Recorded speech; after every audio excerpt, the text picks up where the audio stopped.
Hi குட்டீஸ், இன்னைக்கு little red riding hood கதை பார்க்கலாமா?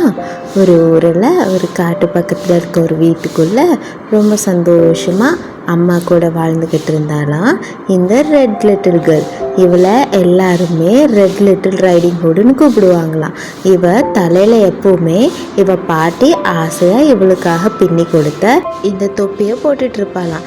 இவ பாட்டி இவங்க வீட்டிலேருந்து கொஞ்சம் தூரம் தள்ளி இருப்பாங்களாம். பாட்டி மேலே இவளுக்கு ரொம்பவும் பாசமாக.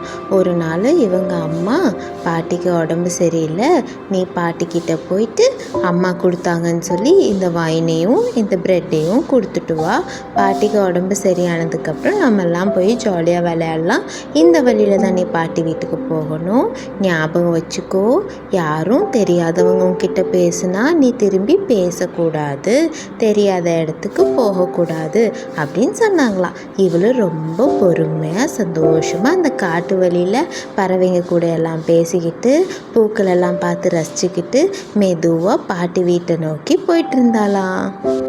போகிற வழியெல்லாம் இவளுக்கு சந்தோஷம் கொடுக்குற மாதிரி நிறைய பறவைங்கள்லாம் இருந்துச்சான்.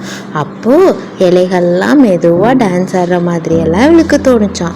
ஆனால் தூரத்துலேருந்து ஒரு நரி இவளை பார்த்துக்கிட்டே இருந்துச்சான்.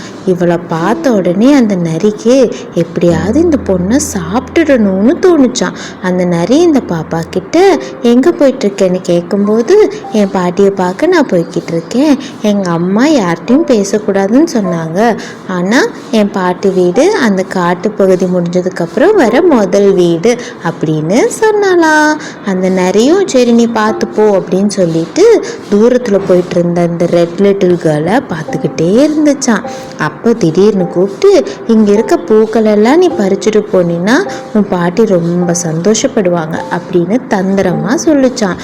அதையெல்லாம் நம்பின நம்ம ரெட் லிட்டில் கேர்ளும், சரி பாட்டிக்கு சந்தோஷம் கொடுக்குன்னா நான் அந்த மலர்களை பறிச்சுக்கிறேன் அப்படின்னு பொறுமையாக ஒவ்வொரு மலராக பறித்து அவங்க அம்மா கொடுத்த கூடையிலே வச்சுட்டாங்களாம். அப்புறம் இந்த நரி எவ்வளோ வேகமாக ஓட முடியுமோ அவ்வளோ வேகமாக ஓடி போயிட்டு அவங்க பாட்டி வீட்டுக்கு வெளியே நின்று கதவை தட்டினாலாம். கதவை தட்டும்போது உள்ளே முடியாமல் படுத்துட்டு இருந்த அந்த பாட்டி மெதுவாக எழுந்தாங்களாம். யார் அது கதவை தட்டுறது அப்படின்னு கேட்டாங்களாம். அப்போது அந்த நரி, நான் தான் பாட்டி, ரெட் லிட்டில் கேர்ள் வந்திருக்கேன், கதவை திறங்க அப்படின்னு சொல்லிச்சான். சொன்ன உடனே இவனே அந்த கதவை திறந்து உள்ளுக்குள்ளே போயிட்டாலாம். போன உடனே பாட்டியை தூக்கி ஒரு அலமாரிக்குள்ளே போட்டு மூடிட்டானாம். பாட்டி போட்டிருந்த அந்த தொப்பியை வாங்கி பாட்டி மாதிரியே இந்த நரியும் பெட்டு மேலே படுத்துக்குச்சான். எப்படியோ ரெட் லிட்டில் கேர்ள் வந்துட்டாலாம். வந்துட்டு கதவை மேலே தட்டுறாளாம். பாட்டி கதவு தரங்க, நான் தான் உங்கள் பேத்தி வந்திருக்கேன்னு. அப்போ உள்ளேருந்து அந்த நரி கதவை திறந்து உள்ளவா அப்படின்னு சொல்லி கூப்பிட்டுச்சான். உடனே ரெட் லிட்டில் கேர்ளும் உள்ளுக்குள்ளே வந்துட்டாலாம். நரிக்கு ஒரே சந்தோஷம். அப்போது பாட்டியை தான் பார்க்க போகிறோன்னு நினச்சி ரெட் லிட்டில் கேர்ள் நரிக்கிட்ட வந்தாலாம். பாட்டியோட தொப்பியை போட்டிருந்ததுனால இவளுக்கு நிறைய அடையாளமே தெரியலையா. பாட்டி உங்கள் காதையும் இவ்வளோ பெருசாக இருக்குன்னு நரிக்கிட்ட கேட்டதுக்கு, நீ பேசுறது கேட்கறதுக்காகத்தான் சொன்னாலாம். ஏன் பாட்டி உங்களுடைய கண்கள் இவ்வளோ பெருசாக இருக்குன்னு சொன்னப்போ, அப்போது உன்னோட அழகை பார்க்கறதுக்காக தான் செல்லம் அப்படின்னு அந்த நரி சொல்லிச்சான். அப்போவும் இந்த பாட்டிக்கிட்ட அந்த பாப்பா கேட்டாலாம், உன் பல்லு ஏன் இவ்வளோ நீளமாக இருக்கு பாட்டின்னு. அப்போது திடீர்னு அந்த நரி உன்னை சாப்பிட்றதுக்காகத்தான்னு சொல்லிட்டு அந்த பெட்டிலிருந்து ஓடி வந்து இந்த பாப்பாவை கடிக்க வந்துருச்சான். இந்த பாப்பாவும் என்ன செய்யறதுன்னு தெரியாமல் இங்கேயும் அங்கேயும் ஓடினாலாம். அந்த நரி கத்துன கத்துல இந்த பாப்பா ரொம்ப பயந்துட்டாலாம். சத்தத்தை கேட்டு வெளியே இருந்த ஒரு மரம் வெட்டுறவர் அந்த சத்தத்தை கேட்டு வீட்டுக்குள்ளேயே ஓடி வந்துட்டாராம். அப்போ தான் அந்த நரி அந்த பாப்பாவை சாப்பிட போகிறது இவர் கண்டுபிடிச்சாராம். இவருக்கு வந்த கோவத்தில் அந்த நரியை கழுத்தை பிடிச்சி நெரிச்சிட்டாராம். அந்த நரியை எப்படியாவது விரட்டணும்னு மிரட்டி அந்த நரியை பயமுறுத்தி ஓட ஓட விரட்டிட்டாராம். அந்த நரியை ரொம்ப தூரம் ஓடி போயிடுச்சான்.